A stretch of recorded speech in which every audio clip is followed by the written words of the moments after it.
You can see this is apparently Mount Sinai. There's video footage of all this. The top is still burned. Became a type of a volcanic glass like obsidian or something. It actually burned the rock. There's also apparently the altar that Aaron made with a golden calf. They made the golden calf on the altar, but on the side of the altar, they drew a picture of a calf or cow. Still there. God told Moses to smite the rock and water would come out. A lot of folks think this is the rock that Moses smote. That rock sticking up on that mountain is 5 stories tall.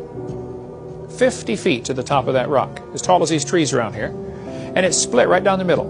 On both sides there are erosion marks. Water came pouring out of that rock. People say, what about Sodom and Gomorrah? Where's that at? Well, the Lord said in Genesis 19 he would rain upon Sodom and Gomorrah brimstone. Brimstone is burning sulfur. The city's all burned, and the bricks have actually turned to ash. Peppered in that ash, there are thousands, actually millions of sulfur balls. These are actually pieces of 99% sulfur. The outside is kind of a white color, but if you break it open, it's a little more yellow inside. Apparently it burned itself out. Golf ball size, variety of size. It literally rained sulfur on that city. I've had several friends, even some scoffers, who said, I don't think that's true. And they went over there to the place where Ron said they were, and they dug through the ash, and sure enough, there are literally millions of these sulfur balls.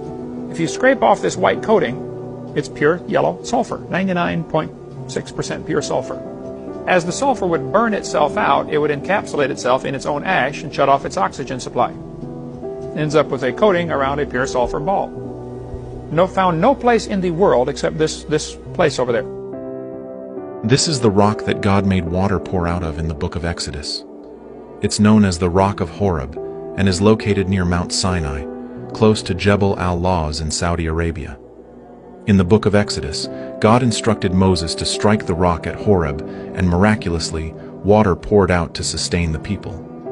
The erosion patterns around its base are still visible, suggesting that a tremendous volume of water once flowed from it. Additionally, the surrounding stones are visibly smoothed and flattened, consistent with the powerful rush of water needed to sustain a large group of people. The rock was discovered by archaeologists in the 1980s, in a region where other significant biblical landmarks were found, such as Mount Sinai, the Red Sea crossing, and where the Battle of Rephidim was thought to have taken place. Due to the rock's size and location, which match the Bible's description perfectly, as well as the nearby significant landmarks and clear signs of water erosion, has led many to believe that this is the real Rock of Horeb that is mentioned in the Bible.